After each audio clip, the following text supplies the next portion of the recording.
But maybe you will. If you have an internet connection, which I imagine everybody watching this does, guaranteed, you'll be hard-pressed to have avoided Joe Rogan and his podcast. Even if you're not a fan, it's impossible to flick through Facebook or YouTube Shorts without occasionally coming across an extract from his show. It's so true. You'll just be like, how is this? How?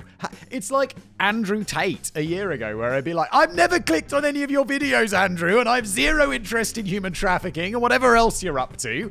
And it's like, but still, it's like Andrew Tate's take on feminism. And you're like, I don't care.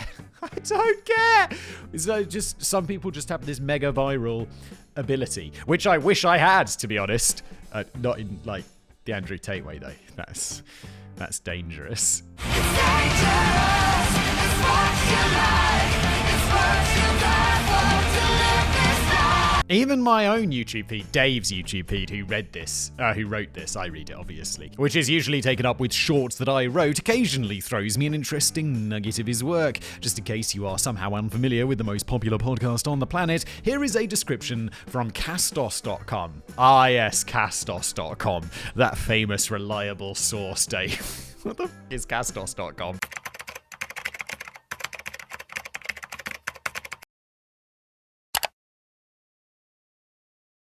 Ta-da!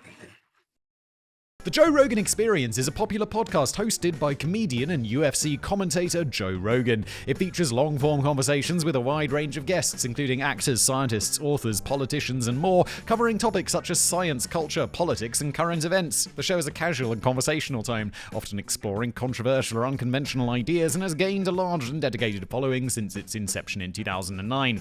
Each episode gets 11 million listeners. Shit!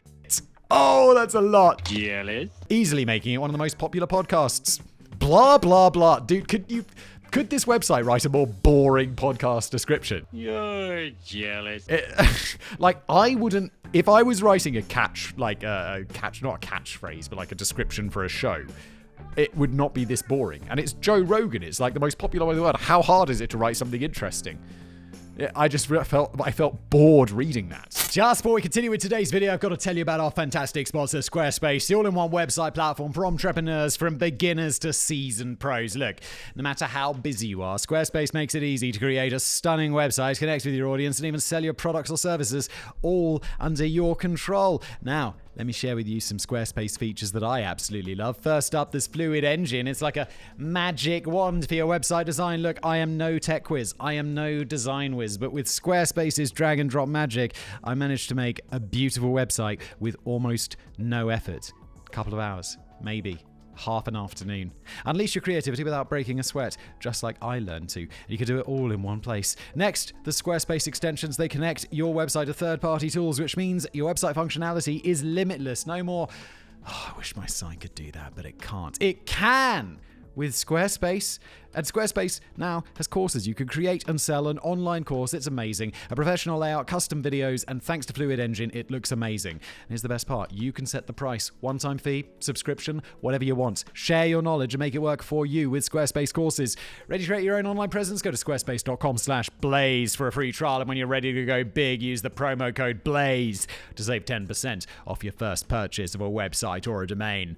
So, thank you to Squarespace for sponsoring this video. Promo code BLAZE! And now back to today's video. Sounds pretty okay, right? Well, mostly, I suppose. However, as the description said, the show often covers controversial or unconventional ideas, and this has led to some pretty out there conspiracy theories over the years. What I find most surprising about, Joe Rogan's podcast, and when there's a conspiracy theory person on, the conspiracy theory person will be like, and that's a fact. And Joe Rogan will be like, really? And the conspiracy theory person will be like, yes. And Joe Rogan will be like, okay. And it's like, I get that, you can't, research stuff on the fly.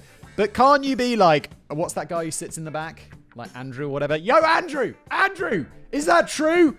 Just call the fucker out. Be like, is that true? And he'll be like, oh, no, it's not true. I remember just stumbling across one time. And it was some dude being like, yeah, mushrooms. All mushrooms are poisonous. Mushroom. And if you eat mushrooms, you're going to die.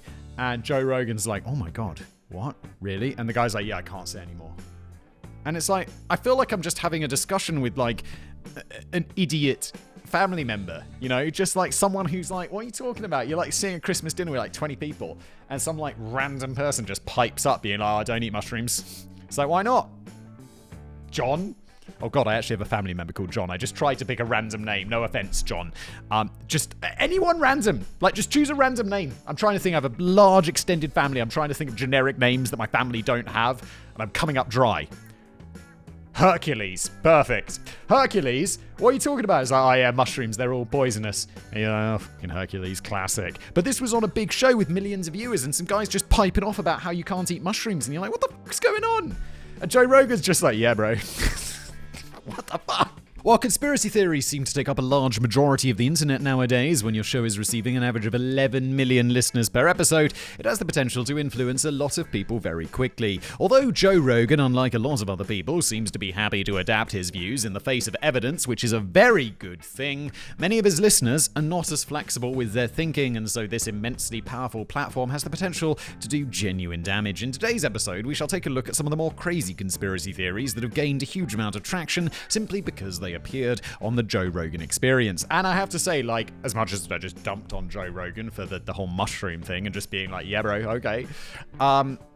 Didn't he famously change his mind on the moon landing conspiracy when presented with the evidence? And I'm like, respect. I like that. You should always be willing to change your opinion. It doesn't make you look stupid, it makes you look smart. Fake UFOs and a one world government. The idea that there are secret organizations working tirelessly to bring the world together under one all-controlling government is not exactly new. One of these two men will become president of the world. What do we care? We live in the United States. The United States is part of the world. Wow, I have been gone a long time. However, one episode of the Joe Rogan podcast put a different spin on this theory and managed to combine UFO sightings as well. Yeah, this is always where it gets a bit ridiculous, where it's like, okay, cool.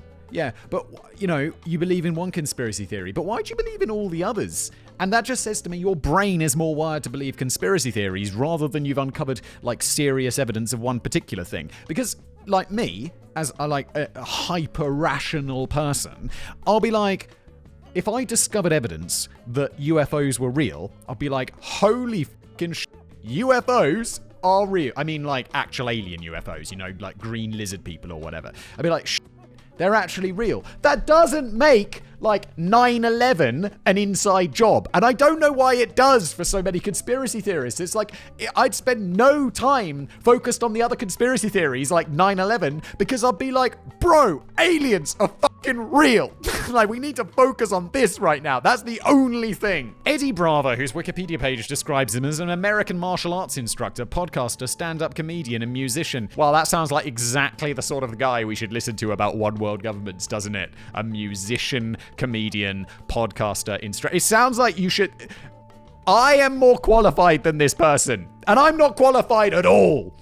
But we should listen to him. Mr. Bravo.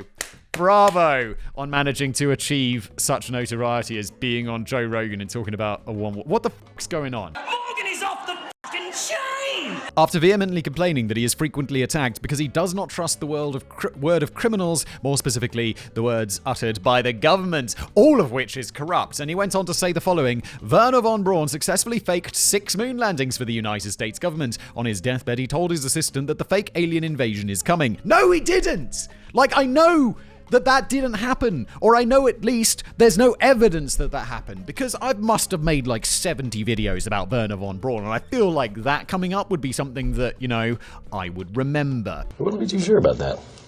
So what is this alleged fake alien invasion? Well, according to Bravo, all the information released by governments around the world on UFOs and aliens, Project Blue Book, the recently released Pentagon Papers, the official government line on the Roswell incident, and so on, have been carefully designed to make people believe that there is... In fact, sorry, little burp. I'm doing the thing recently, and my burps are now unpleasant. I'm doing this fasting thing. Like, I'm trying to fast 2 days a week, because I'm trying to get in better shape. Like, one of my missions this year was to get in better shape. I've been going to the gym, been working out, and I'm still like, yeah, but I've still got, you know, a little bit of, you know, fat around the edges. And, you know, obviously there's a difference between, like, people be like, Simon, you're not fat. I don't have a eating disorder or anything. It's just like, you know, you do those, like, body fat percentage tests, and I'm like, yeah, I'd like it to be lower than that. So I'm fasting a couple of days a week, and I'm so hungry right now. It's probably why I'm a bit fiery. Maybe I should fast more often. Like, I feel like lively today. It's also probably because we're talking about conspiracy theories, which does tend to get me fired up. No one cares. What? How did a small little burp that was probably cut out You give me way too much credit. lead to this mess? I'm so sorry. Let's carry on. Been carefully designed to make people believe that there is, in fact, a huge alien conspiracy. That's right, our government wants us to believe that they're covering up the fact that intelligent life has been visiting our planet for years now. But why? Wait, the government wants us to believe that they're doing a cover-up? What sort of twisted logic? What? Does that make sense? Ladies and gentlemen, I am not making any sense. None of this makes sense. Because very soon, something similar to Project Bluebeam shall be launched. For those of you who are unfamiliar with this alleged government project, here is an extract from an extremely informative short that I found on a little-known YouTube channel called Decoding the Unknown. Oh, that's me! This is one of my shorts! It's quite fortuitous. An idea lifted almost word for word from a novel written by Gene Roddenberry. Project Bluebeam first achieved conspiracy theory status in 1994 via a book written by Serge Monast. In this book, Monast describes a complex collaboration between NASA and the United Nations to unite the entire world under a new false religion. But how? The theory is largely based around these two organizations working alongside the Antichrist and using, oh my god, what are we talking about? It's just such nonsense. What is an Antichrist? And using unspecified advanced technology to project a falsified production of the second coming of Christ into the sky. This projection would apparently cause everyone in the world to abandon their beliefs and fall in line under the same New World Order religion. God, is it on me? I feel like I've got the crazy on me. If I saw that, I'd be like, wow, cool light show. And people would be like, bro, you're not falling in under the New World Order religion? I'm like, no, that sounds dumb. And then I'd be taken to a New World Order gulag and flayed. While the theory that Bravo put forward does not involve the second coming of Christ, it does involve using the same technology to fake an alien invasion. So, this conspiracy theory is literally lifted from the pages of a Gene Roddenberry book. Fun fact, Gene Roddenberry, I pronounced Gene Roddenberry in an episode once, and people went nuts. People were like, Simon, you call yourself a Star Trek fan, and you don't know how to pronounce Gene Roddenberry. And I'm like, no. Why would I? It's not like when you're watching Star Trek, it's like, starring Patrick Stewart, written by Gene Roddenberry. It's just text on a screen. What? Like, I assumed that Brent Spiner's name was Brent Spinner for ages. Because you never hear it read aloud. Why would you? Chill the f*** out. Christ. Cut my face off. Eat a Snickers. When this falsified invasion takes place, Bravo, and sadly many others, believe that we as a species will have no choice but to unify under one government in order to repel the invaders and maintain control of our own planet. Although promises will be made by individual governments that once the emergency has passed, things will return to normal, much like in Star Wars The Phantom Menace, when a power has been handed over to a supreme leader, in this case a small handful of supreme leaders, it will be impossible for things to be returned to normal.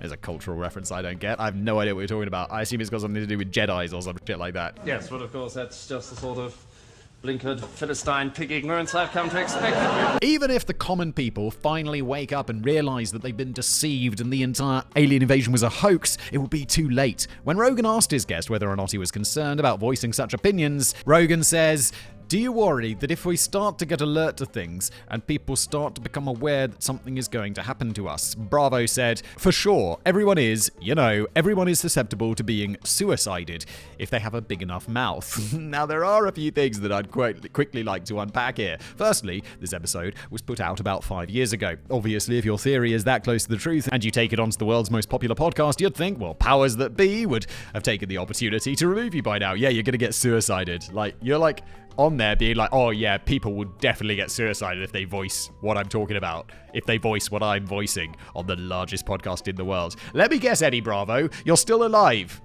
Let me guess. I'd be shocked. Oh god, if he's dead, that's going to make me look a bit dim, isn't it? But he's not. He's not going to be dead.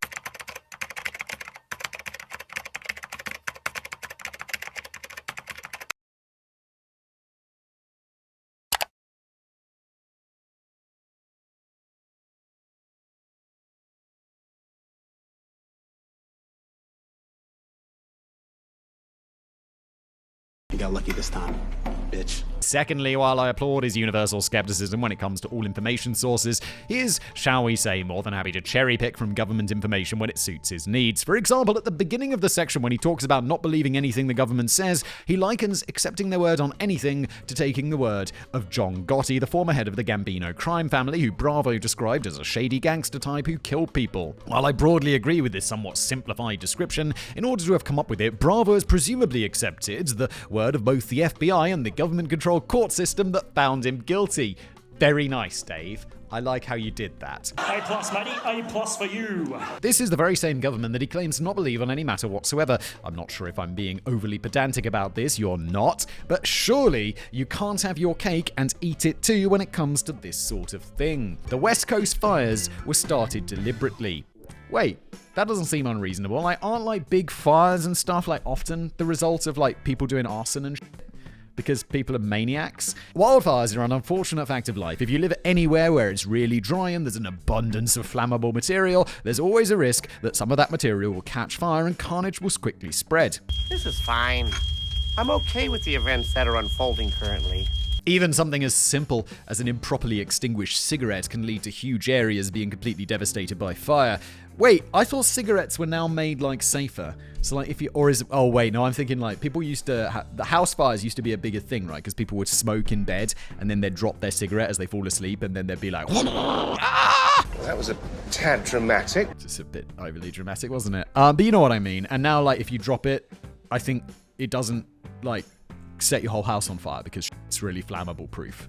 Inflammable? Non-flammable? Who cares? However, in 2020, Joe Rogan suggested an alternative reason for the latest wildfires that were at the time sweeping through the West Coast. While talking to Douglas Murray, author of The Madness of Crowds, he said, "There is madness going on there. You want to talk about the madness of crowds? That exemplifies that right now. They've arrested people for lighting forest fires up there. They've arrested left-wing people for lighting these forest fires. You know, air quotes, activists, and this is also something that is not widely being reported." Let me guess.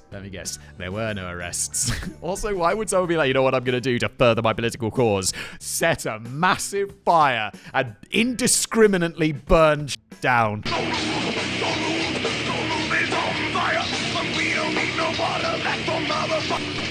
Believe it or not, there was an exceptionally good reason why this story was not being largely reported. As one CNN reporter bluntly put it, it's because it's not true.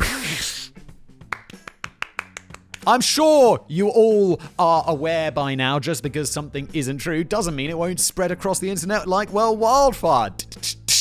This story gained so much heat that it even managed to upset the FBI, who issued the following statement. FBI Portland and local law enforcement agencies have been receiving reports that extremists are responsible for setting wildfires in Oregon. With our state and local partners, the FBI has investigated several such reports and found them to be untrue. Conspiracy theories and misinformation take valuable resources away from local fire and police agencies working around the clock to bring these fires under control. Please help our entire community by only sharing validated information from official sources. Yes. Thank you, hyper-reasonable FBI. To be fair to Rogan, once it became evident that he had mindlessly parroted some misinformation that he read online, he seemed to be more than happy to apologize. In a video posted to his Instagram feed, he said, "I need to make an apology and a retraction. I said something on the podcast with Douglas Murray about people getting arrested for lighting fires, and I got duped. It's wrong. There was one guy who got arrested for lighting fires somewhere else, and someone sent me something about people getting arrested for lighting fires in Portland. I said it without looking into it. It was very irresponsible." Yes, fine. But loads of people also get taken in by this. And I understand that Joe Rogan has like a higher burden of responsibility because he's got so many people watching. But in this case, he's not perfect. He's not going to get things perfectly right. And he's going to, like, if someone sent me an official looking thing and I read it and it turned out to be like really good fake news, I'll be like, I got duped and I shared it just like your aunt on Facebook. And it's like, me and your aunt, you know, just because one of us has a larger audience, or Joe Rogan has a larger audience or whatever, doesn't mean that we're any more perfect. And we're just also, while we should have more responsibility, we're going to get things wrong. And I'm talking about me as well here, because I feel like I could definitely like say something and then be like, oh shit, that turns out it's not true. My bad. I got duped. So I don't feel, I feel like, yeah, this kind of sucks. Fake news is shit. You think? At this point, many of you are probably thinking something along the lines of, okay, made a mistake and corrected it, well, what's the big deal? Well, at least in my humble opinion, it is a big deal. The bigger your platform is, the more oh God, Dave's now making the counter-argument to what I just said, isn't he? The more responsibility you have to ensure that the content you're putting out has at least some basis in fact. If Simon or one of the writers makes a mistake in any video, we are quite rightly criticized for it in the comment section, and if someone makes a really big mistake, like accusing the wrong Pope of covering up child sex abuse, the video gets pulled down. That's weirdly specific. Oh yeah, I totally forgot about that. We just mentioned the wrong Pope where people are like, bro, I'm not going to be more specific than that. But there was, it's like, whoops. Whoopsie doodle. My bad. Although an apology is a good start, as far as I can tell, that particular episode of the podcast is still available, and therefore actively misleading people. Not mine, Joe Rogan's, who may not constantly check Joe Rogan's Instagram feed for retractions and apologies. I'm not really sure what I'm suggesting should happen here, just that it is extremely unprofessional. Government employees are using hallucinogenic drugs to communicate with aliens. I just read like I was continuing the same entry, but it's obviously a new entry, isn't it? Government employees are using hallucinogenic drugs to communicate with aliens. What would a video on conspiracy theories be without a little something something from the world's most notorious individual, Alex Jones? When Jones appeared on the podcast, an incident that caused a huge amount of controversy, he had many extraordinary things to tell the world. Perhaps my favorite of these things is that government agents take huge amounts of hallucinogenic drugs, and this enables them to communicate with extraterrestrial beings. Alex Jones is just like, whatever you think about that guy, he's fucking entertaining, isn't he? I mean, the shit that he comes up with. Christ. Jones told Rogan, "That is not my opinion. This is the real research that I have heard. I have talked to army generals, commanding generals, major generals, generals, CIA, everybody, and they are all 100%. Well, you know, when you talk to generals, that's the big one. So when you do major, they 100% in San Francisco is the main project site. They literally have an alien base, and they are literally communicating. They've got astronaut level people taking super hardcore levels of hallucinogenic drugs, and they're going into meetings with these things and making intergalactic deals." Holy shit, Rogan, if you're just like, yeah, bro. I'm going to kill myself. To his credit, Rogan attempts to hold on to the high ground of sanity, saying that everyone who has taken a high level of hallucinogenic drugs has had that experience. It makes you believe that you have powers to communicate with something that isn't necessarily there. As a former experimenter, I can verify the validity of this statement. After allegedly taking some DMT at a party, I made the 2-mile walk back to my home, accompanied by a 6-foot-tall talking security rabbit. Not only did these guys seem to exist purely for my own protection, they were also incredibly philosophical thinkers, and we spent a great deal of the night sitting on the grass outside my house chatting about the weirdest topics of the universe, or at least you think you did, Dave, until you wake up the next day and be like, bro, what? Sadly, when I woke up in the morning, they'd vanished. Anyway, back to Rogan. He goes on to tell Jones that the experience is so alien that if an alien landed right now in our parking lot and a little grey man with big black eyes got out, it would be nothing compared to what I have seen on psychedelic trips. Rogan, you gotta pick him up on the fact, that's not the interesting part of the story. The interesting part is he thinks the government is doing this. And government agents. It's not like, oh yeah, people take psychedelics and then they see aliens. It's like, yeah, of course they do, they're on psychedelics. The interesting part is 100% of generals are doing this. Jones responded to this skepticism by saying that he had spoken to many non-government employees who have taken these drugs, and they could verify that they not only allow you to communicate with aliens, but with many other supposedly mythical creatures as well. It's like, yeah, what do you do? Oh yeah, well, Agent Simon, FBI. I went into the office, I took shitloads of DMT, and I spent most of the day talking to unicorns. What the fuck? In response to those who say this is simply the hallucinogenic messing with your mind, he says that if it were true, groups of people would not see the same things at the same time. Not only are group hallucinations definitely a thing, I've experienced one myself.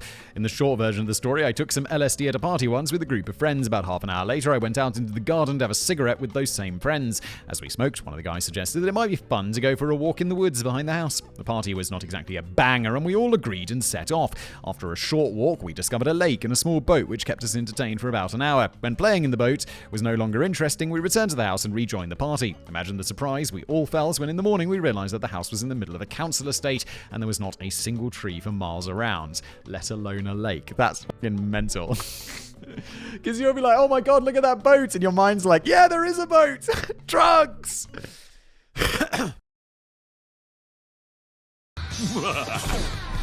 To this day, we all remember the experience as if it actually happened. I guess the point I'm trying to make is that yes, hallucinogenic drugs might make you think that you can speak to aliens or even travel with them to their home planet, but you can't. On the plus side, considering some of the genuinely dangerous rhetoric that Jones has spouted over the years, this particular piece of nonsense is at least fairly harmless.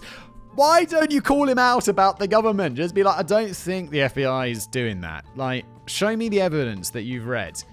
And Jones will be like, well, the guy told me in the back room of a bunker. And Rogan should be like, well, Alex, that doesn't really sound like convincing evidence. I realize, like, I'd be shit at Joe Rogan's job because I'd just be like, yeah, actually, no. And the guy would be like, yes. And I'd be like, no. And the guy would be like, yes. And that would be the podcast. And no one would listen to it because it'd be shit. It is not. You just contradicted me. No, I never. You did. No. You did just then. Nonsense. Oh, this is futile. No, it isn't. Funding from state lotteries is used to prevent children from learning about probabilities and statistics. What? Oh, I see. Wait, this is not bad. That's not a bad conspiracy theory. I'm kind of into this. This last one, put forward by Neil deGrasse Tyson, appeared at first listening to be a bit of a tongue-in-cheek joke. Sadly, as theories from the Joe Rogan experience go, it actually has a fair bit of statistical evidence to support it. While talking to Rogan, the eminent physicist and degrader of Pluto said that a lot of the money raised by state-funded lotteries goes into supporting the education system. Fun fact, that degrading of Pluto happens at this astronomical conference in Prague, in a conference center that's about 10 minutes walk from where I live.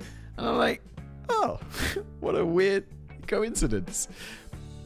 And you'd be like, over there, I can always see the building from my house. I'm like, oh yeah, it's where Pluto became not a planet anymore. His theory is that in order to receive this money, schools and colleges have reached an agreement whereby they will not properly teach probability and statistics. After all, if they did, nobody would actually buy lottery tickets. While this initially seems unlikely, an article published by the American Institute of Economic Research pretty much agrees with this. According to the article, state-run lotteries were marketed to the public as a means to fund educational opportunities via supplemental revenue for public education. But buyers of lottery tickets are overwhelmingly those who were failed by that system. The leading statistical indicators of buying into state-run lotteries are intergenerational poverty and hopelessness. Intergenerational poverty sounds grim. I've never heard of obviously I know that intergenerational poverty exists, but it's like intergenerational wealth is the thing you normally hear about, like big rich families being rich. But yeah, intergenerational poverty, that's a bit grim, isn't it? Should fix that. To them, we sell brightly coloured hope of possibilities in the form of a regressive tax. This option, why is a regressive tax? Is that like saying that the lottery is a tax? Like people say, the lottery is a tax on stupid people because it's like you're just giving money and you're not going to win. Although someone does win, so that's nice. Fuck the lottery though. Fuck the lottery. The opinion was expressed. Also, I can't believe you don't shut up. The more shocking thing is, I've brought this up like tons of times. But I get the lottery and stuff. It's, I get why it exists, give people hope. Keep the peasants in line. But also it is great for raising money and tax revenues and stuff. But in the UK, it's not taxed. Gambling's not taxed. And it's like, what the fuck is going on? Tax the cigarettes, petrol, all of these other things, which are there's a name for this in economics that I don't remember, inelastic goods or whatever. Or lottery. It's you should tax the shit out of that. Because if someone's just won 10 million quid or whatever, they just take half of it. Take half of it. If I earn 10 million quid, you take half of it. Why not take half of the money that I win? It's insane. The opinion was expressed somewhat more eloquently by English economist Sir William Petty, who wrote, "Now in the way of lottery men do also tax themselves in the general, though out of hopes of advantage in particular. A lottery, therefore, is a proper tax upon unfortunate self-conceited fools, men who have a good opinion of their own luckiness, or have believed some fortune teller or astrologer who have promised them great success about the time and place of the lottery." This guy sounds like he's eloquent, but 18th century eloquent, which makes it hard to read. Wow, you sound very uneducated. This article also goes on to say that in general, the people who put the most money into the lottery are usually those who can least afford it and are therefore providing extra funding to an establishment that has failed them personally. This is 100% true. From my personal experience, I worked in a shop that sold lottery tickets and scratchers and stuff, and it was rare for someone to come in and be like, "You look middle class." It always was poorer people buying those things and just getting scammed by the lottery. Those fucking scratch cards, man. They're the worst. They really are. Although my sister-in-law, they won like several £1,000s equivalent on like a scratch card that someone bought them for Christmas or something like that. And I'm like, whoa, someone actually won. If we look at some statistics, people earning $12,500 a year or less in 2011 in America. You can't live off that in America, can you? You can't live off that in most places, but America's expensive. They were the most likely to play the lottery in one form or another, spending an average of $645 a year of a $12,000 income. That's 5%. That's crazy. Hope is a tease designed to prevent us accepting reality. For families who are struggling to keep their car on the road, this is a serious chunk of change. Yeah, it's 5% of your income. Like, whatever your income is, work out what 5% of that is, and I'll tell you, it's a crazy amount of money to spend on lottery tickets. If I did that maths in my head, I'd be like, oh my lord. And you could do that maths too, unless you don't make any money, in which case you can't. Maybe buy a lottery ticket. For families who are struggling to keep the car on the road, this is a serious chunk of change, so maybe Neil deGrasse Tyson has a point. I guess this just goes to show that even a platform as famous for questionable content as the Joe Rogan Experience can on occasion shed a bit of light on something that might actually be true. And that about wraps up this episode. If it goes down well, then I have more than enough material to make a part 2. Yeah, I want to know the mushroom thing that I vaguely remember. If you take away only one thing from this video, please let it be this. Statistically, you'll never, ever win the lottery. But maybe you will!